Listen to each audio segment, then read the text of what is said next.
So our Tefal Cook4Me lid broke.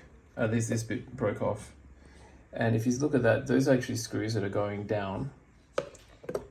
And there was this bit on top of it, like this. Okay. Now, it was sitting on top like this. What I'd had to do was to use a knife to go in between those two sides and sort of just slowly wiggle it off so that I could take this off, okay? I'll kind of show you the general idea. So, I had to get a knife like this, and see this bit here? I put it in here like this, and then it's like that, in and out, in and out.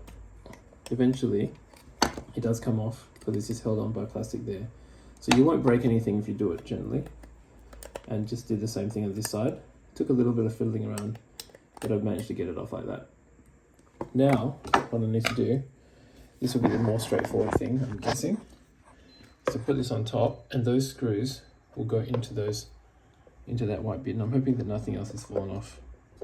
So, if I get this right, there we go, that's fit in, and then I'm just going to screw that in like that, and this in like that. I'll get a screwdriver and finish off the project, but just to show you that it does work.